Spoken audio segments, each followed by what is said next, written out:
It is better to be feared than loved if you cannot be both. Niccolò Machiavelli. Machiavelli wrote those words in the early 1500s when the politics of Florence were dripping with betrayal, blood, and ambition. But here's the truth. That law of power didn't die with kings and dukes. It's alive right now, in your office, in your relationships, in every arena where human beings fight for control. Because life will break you. It doesn't schedule the blow. It doesn't ask for your permission.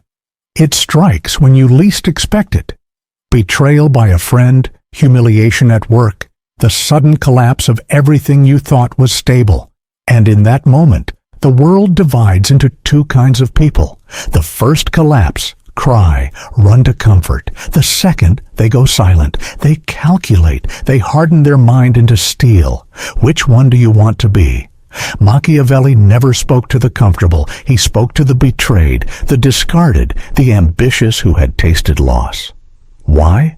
Because that's where the real game begins.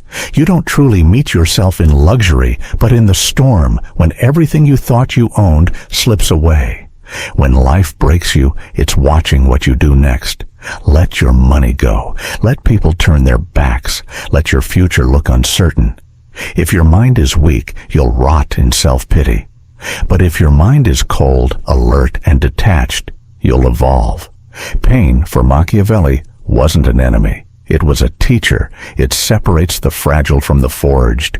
And here's the brutal law. The world doesn't care about your feelings. It only responds to what you become. Think of today's ruthless boardrooms. CEOs who build empires don't cry when markets crash. They reframe chaos as opportunity. Politicians don't beg when betrayed. They build alliances in the shadows. The one who survives is the one who refuses to collapse under pressure. So, what about you? When the world leaves you in the dark, will you scream, or will you sit in silence, dissect your emotions, and learn where your weakness lives? That is your Machiavellian initiation. Stop reaching out. Reach inward. Because once you build a mind that doesn't collapse under pressure, you become someone no one can control again. You are not here to be liked. You are not here to stay soft. You are here to become dangerous to anything that ever tried to break you. If you feel that shift inside you, lock it in. Say it aloud. Pain sharpens my power. Because here's the first law of ruthless psychology. Weak minds seek comfort. Strong minds seek control. Most people, when hurt, look for distractions, alcohol, endless scrolling, shallow relationships, temporary highs. They chase comfort like a drug. But here's the Machiavellian truth. Comfort kills growth. And that's exactly what society wants. Minds too addicted to ease to ever rise to power. If you want to be untouchable, you must rewire how your brain responds to pain. Control, as Machiavelli wrote, is the highest form of power, but it doesn't begin with controlling others. It begins with mastering yourself. Look around today's world. The man who rules his own mind, his habits, his emotions, his reactions, owns the room. The rest. They're slaves, not to governments or armies, but to their own impulses, scrolling, eating, blaming, addictions disguised as relief. All so they never face the real war happening inside their own head. But the one who wins his mind owns the world. While others chase pleasure, you train focus. While they seek reassurance, you sit in discomfort. While they panic, you plan. That is not heartlessness. That is dominance over the only battlefield that matters, your psychology. And yes, people will call you cold when you stop emotionally reacting. Let them. They only say it because they can no longer manipulate you. Silence will scare them. Your indifference will offend them. But you don't need their understanding. You need your mind to obey your will. You don't build that by being soft. You build it by confronting your darkest thoughts and refusing to flinch. This is the point where most break, but not you, not anymore. Think of Elon Musk in 2008, Tesla nearly bankrupt, SpaceX rockets exploding, mocked by media. Most would have quit. Musk didn't.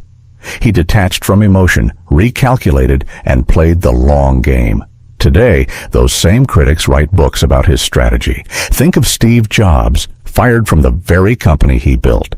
Instead of collapsing, he went into exile, sharpened his vision, and came back with a product that changed the world. Pain wasn't their destruction, it was their forge. The same law applies to you. The betrayals, the failures, the losses, they're not signs you're weak.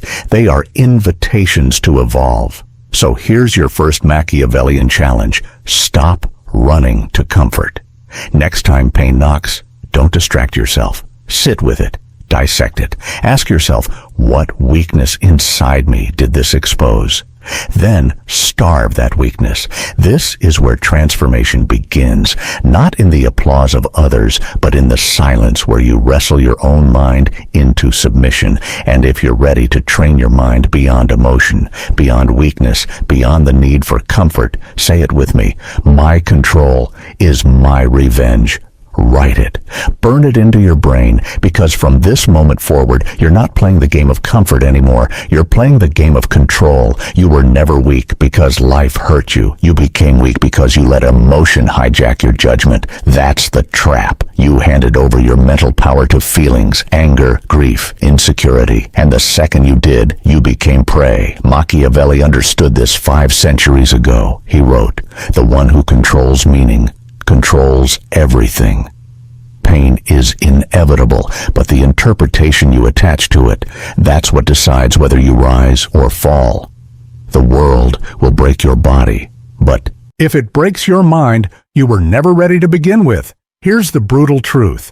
Reacting emotionally doesn't make you authentic. It makes you predictable. And predictable men are controllable men. Think about it. The world studies you, enemies, competitors, even friends. They all learn your patterns. They watch how you react when insulted, when ignored, when abandoned. And every time your response is automatic, anger, sadness, begging for validation, you confirm to them that you can be played like a violin. That's not authenticity. That's slavery. So what's the move? You become emotionally disciplined, not emotionless, disciplined. You feel the heat, but you don't move unless it's calculated. You cry, but only behind locked doors. You speak less, but when you do, your words land like daggers. You don't waste energy arguing with people who are already committed to misunderstanding you. Why? Because your focus is sacred. No one deserves access to your mind unless they've earned the right to be there. Machiavelli himself was hated by many. He lost his position, was imprisoned, even tortured. But he didn't let despair consume him. Instead, he sharpened his philosophy in exile, writing The Prince while others thought he was finished. He didn't let emotion dictate his judgment. He let cold clarity guide his pen. That's the edge you must build today. Modern society worships emotional display. Cry loud enough, scream hard enough, and the world will hand you sympathy. But sympathy is a narcotic. It feels good, but it doesn't give you power. Power belongs to those who can stare fire in the face without flinching. So let's talk about fear. Machiavelli wrote, "It is much safer to be feared than loved. Love ties you to illusions. Love makes you soft, dependent on others' approval. But fear, that sharpens the room. Fear makes people hesitate before crossing you. Fear ensures respect even when affection fades. That doesn't mean cruelty, it means control. Psychological warfare isn't about destroying others, it's about being unreadable, untouchable, impossible to manipulate. When your enemies cannot predict you, when even your friends can't provoke you, you hold the true edge. Picture this. 2 managers in the same company face a public crisis. The first explodes with anger in the boardroom, slamming fists, shouting, showing everyone his panic. The second stays calm, silent, composed, calculating while the chaos unfolds. Which one would you follow? Which one would you fear? Which one would you trust when everything collapses? Power respects silence more than noise. So here's your training. Next time someone insults you, Don't react. Let silence stretch until it burns them. Next time life humiliates you, don't lash out. Sit, observe, and plan your move. Every reaction you don't give is energy saved for strategy. Because strategy always beats emotion. Always. Look at history. Julius. Caesar was betrayed by Brutus, a man he considered loyal. But Caesar's rise to power wasn't built on emotional outbursts. It was built on patience, alliances, and timing. His enemies underestimated his discipline until it was too late. Look at today's political arena. The most feared leaders aren't the ones tweeting rage at midnight. They're the ones who absorb every insult, every attack, and respond with moves nobody saw coming. That's Machiavelli in motion. Appear weak when it suits you, but never lose control of the battlefield. And what about you? Are you still giving your enemies the blueprint to destroy you? Do they know which words trigger you? Do they know how to bait you into rage, into tears, into weakness? If so, you're already owned. It's time to build the edge. The edge is when you feel emotion, but you never let it dictate your action. You train yourself to delay, to pause, to calculate, because the moment you hesitate before reacting, that's the moment you reclaim power. And let me be clear, emotional discipline doesn't mean being a robot. It means being a strategist. You feel everything, but you show nothing until the time is right. You don't explode, you execute. The world will say you're cold. They'll accuse you of being distant, heartless, ruthless. Good. That means they can't manipulate you anymore. Let their words bounce off your fortress. Let their guilt trips fail. Let their disappointments starve in silence. Because here's the truth. The world doesn't reward emotional chaos. It rewards psychological sharpness. So the next time life throws fire at you, don't break, don't run. Stare it down. You've been broken before. This time, you'll break through. That is the difference between who you were and who you're becoming. And if you're ready to replace emotional chaos with mental dominance, say it with me. I feel nothing. I move with precision. Write it. Burn it into your mind. Because from this moment on, you're not here to react. You're here to rise. Most people stay broken because they accept the story life gave them. They wear their suffering like a badge, hoping someone will understand, hoping sympathy will somehow redeem them. But here's the truth Machiavelli would whisper into your ear. Pity is weakness. Pity never built an empire. Pity never put a crown on anyone's head. If you want to become untouchable, you must rewrite your story right now. Tear down every narrative that says you are a victim.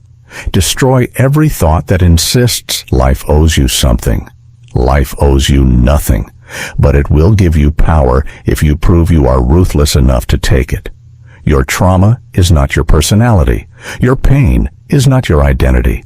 Stop calling it your truth. That's a lie comfort sold you. It was a phase, a hit, a test. Nothing more, and your task now is not to broadcast what happened to you. It's to show the world who you became because of it. This is the essence of Machiavelli's philosophy. He understood that perception is often more powerful than reality. If you allow the world to see you as broken, you will be treated as broken. But if you rewrite your story with cold precision, the world has no choice but to adjust. Consider this. Oprah Winfrey was born into poverty, abused, written off as a statistic. She could have worn that suffering like a permanent chain, begging the world for sympathy. Instead, she rewrote her story. She turned her trauma into fuel, her setbacks into stage, her voice into empire. She stopped telling the world what happened to her and started showing the world who she had become. That is Machiavellian. That is ruthless. That is power. And you? Are you still letting your past dictate your present? Are you still replaying the betrayal, the failure, the rejection as if it defines you? If so, you are handing your enemies the script of your life. Stop. burn that script. Rewrite it. Here's how. Step 1. Kill the old version of yourself. The one who begged for validation. The one who thought loyalty to others mattered more than loyalty to himself. The one who carried trauma like a crown of thorns. That version is dead weight. Machiavelli would tell you, kill him, ruthlessly, without hesitation. Step 2. Craft the narrative you want others to believe, because perception builds reality. You don't walk into a room explaining your past. You walk into a room with silence that radiates, I am not the same. When people doubt you, you don't argue. You don't explain. You exceed. That's how you control the narrative, by becoming impossible to compare with your old self. Look at history. Abraham Lincoln was called a failure. He lost elections, lost businesses, was mocked as unworthy of leadership. Yet he rewrote his narrative, not by denying his losses, but by transforming them into lessons, strategy, resilience. When the Civil War came, the man once labeled a weak politician became the figure who held a fractured nation together. Or think of someone like Robert Downey Jr.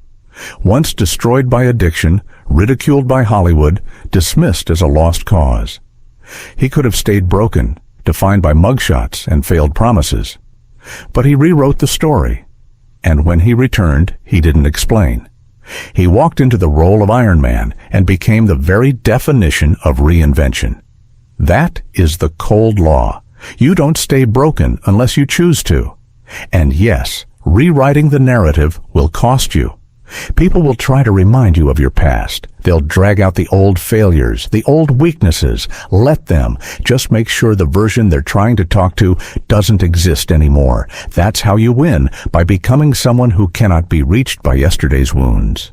And when the world asks for the old you, you answer with silence, because that person is dead and you buried him under discipline. This is what Machiavelli meant when he wrote that rulers must learn to be both fox and lion. The fox is clever, always changing the narrative, always disguising weakness. The lion is force, undeniable presence. Together, they rewrite the story of who holds power. So here is your challenge. Stop telling the world how much you suffered.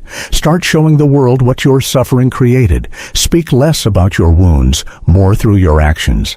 Make your success the funeral of your pain. Yes, there will be nights when your mind feels like an enemy. You'll question everything. You'll want to disappear. But in those moments, you will have one choice: collapse into weakness or construct your mental empire. Remember this law. The mind doesn't respect motivation. It respects discipline. It respects truth, spoken without excuse. It respects ritual repeated until power becomes instinct. So here's the truth you carve into yourself. You are not the damaged version of your past. You are the weapon that version created. Say it, feel it, write it down until your hand shakes. I killed the old me. I walk as the weapon. And the moment that shift clicks inside you, the world loses its power to shame you, to remind you, to break you, because they cannot control a story that no longer exists. From this day forward, you are no longer a victim of the past. You are the strategist of the future. Attachment is the most silent killer of mental power. It doesn't show up like a sword through the chest. It arrives disguised as loyalty, as love, as hope. At first, it feels warm, but slowly, without warning, attachment becomes chains around your neck. You wait, you chase, you compromise, you bend your standards for people, places, and outcomes that were never meant to stay. And every time you do, your strength fractures, because caring too much about things that don't care about you is the fastest way to become weak. Machiavelli didn't rise by clinging. He rose by watching, calculating, and detaching when the time came. Power was never built on desperation. It was built on discipline. And if you want to rule your own mind, if you want to become untouchable in this chaotic world, You must master the law of detachment. Never attach your peace to anything external, not people, not positions, not promises. Because the moment something outside of you controls how you feel, it controls you. And a controlled man is a weak man. Look at the way relationships destroy men. They beg for love. They compromise self-respect. They stay in situations that bleed them dry just because they fear solitude. That's not loyalty. That's slavery. And when the inevitable betrayal comes, they collapse. Why? Because their identity was chained to something that never belonged to them in the first place. If you want to be dangerous, you must be emotionally independent. This doesn't mean you don't feel. It means you refuse to be ruled by those feelings. It means you master the art of calm while chaos surrounds you. It means when others expect you to beg, you stay silent. When others expect you to panic, you remain still. That silence, it unsettles them. That detachment, it becomes your dominance.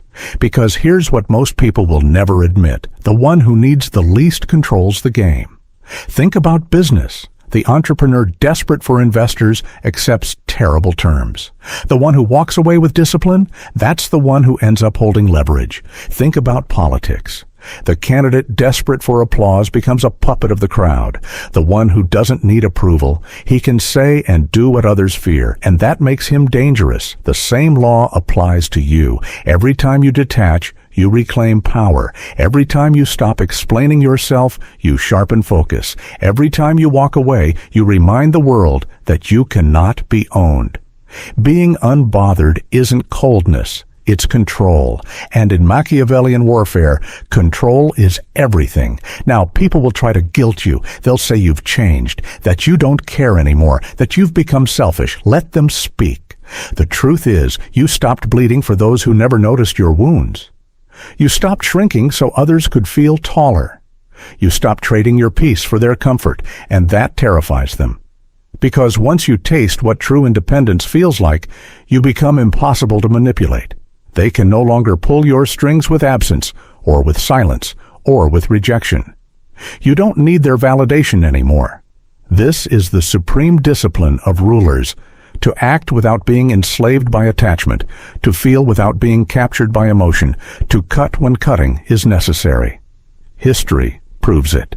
Think of Genghis Khan. He didn't attach himself to cities, to wealth, to fragile alliances. When they betrayed him, he burned them down and rebuilt stronger. Or look at Marcus Aurelius, the Stoic emperor. Surrounded by betrayal, by constant war, even by the death of his children, he remained calm because he never attached his peace to what he could not control. That is why his meditations still echo centuries later. Your challenge now is the same. Build an internal fortress no one has the key to, because once you do, the world loses its grip on you. They can lie, leave, betray, or mock, but none of it reaches your core, because they don't own you anymore. And here's the Machiavellian twist. The more you detach, the more they notice.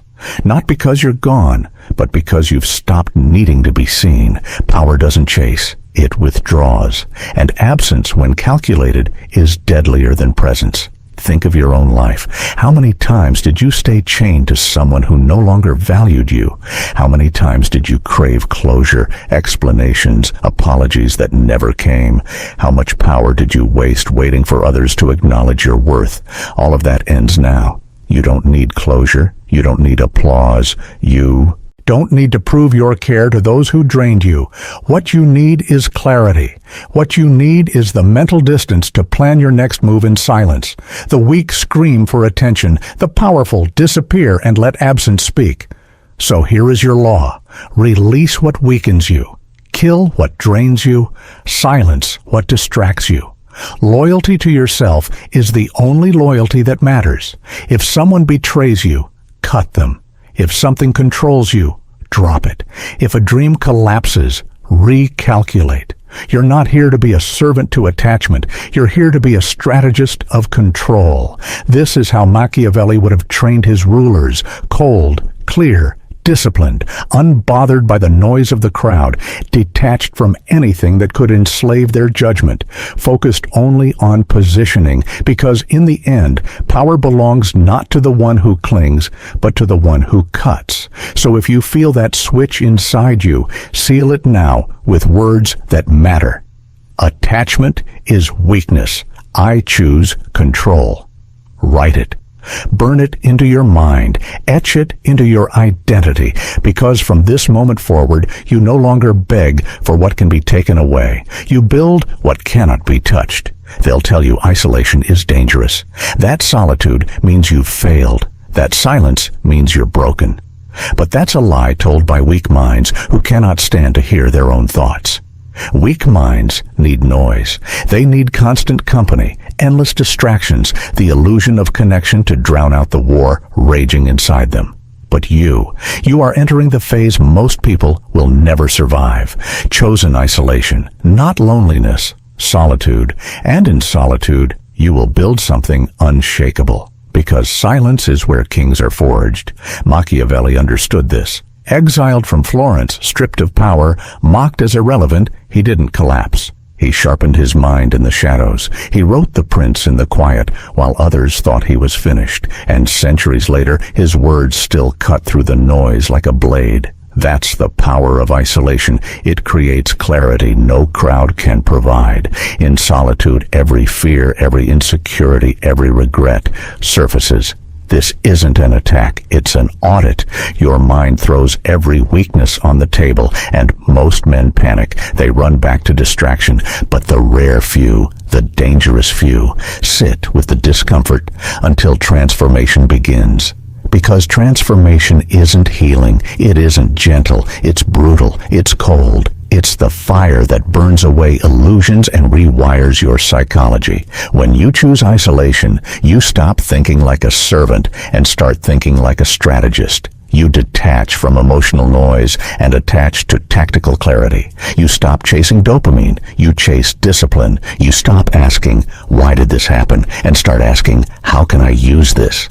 This is your rebirth, not soft, not spiritual, strategic. And yes, solitude will test you. Old habits will claw back, whispering for attention. Past relationships will knock, disguised as nostalgia.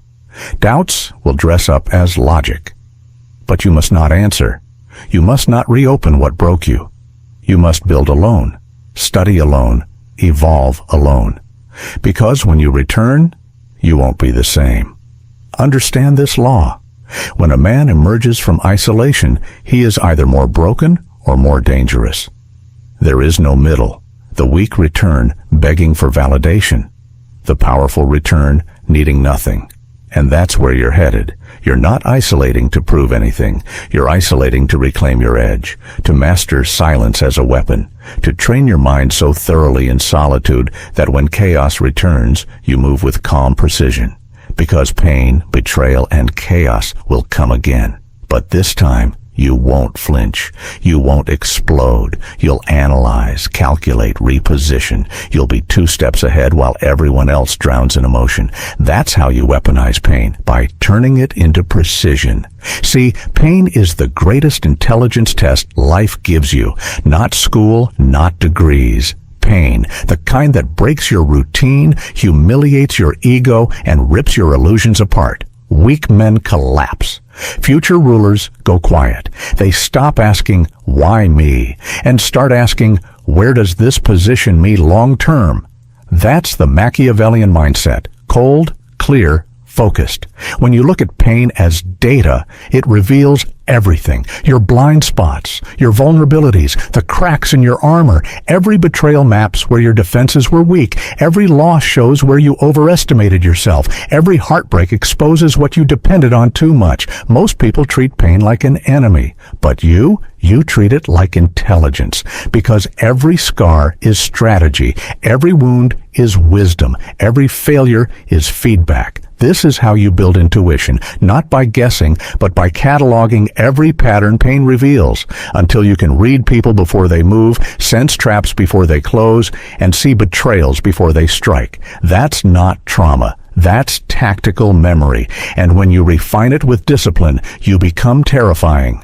Because strategy isn't just how you treat others, it's how you treat yourself. It's waking up with protocol, not chaos. It's refusing to let random thoughts set your mood. It's controlling your state before the world even has a chance to touch it.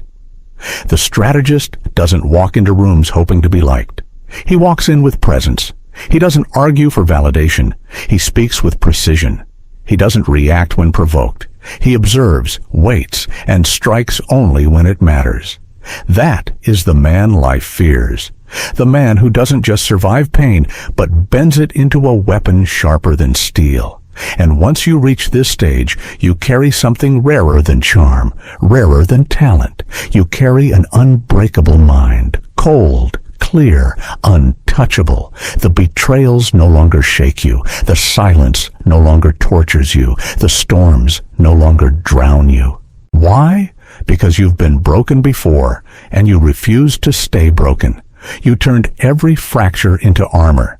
That's what Machiavelli meant when he wrote, "Men must either be feared or crushed."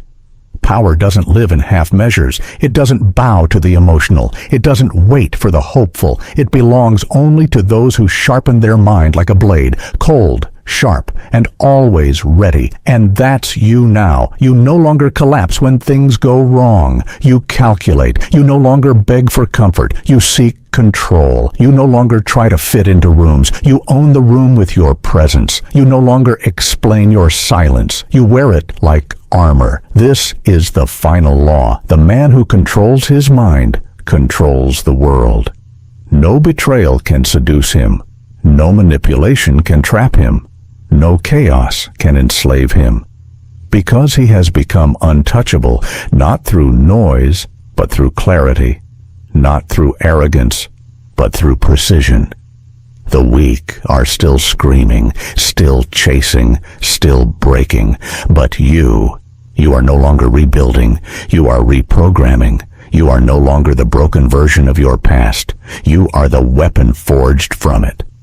So I'll leave you with this. If you feel that transformation inside you, let the world know.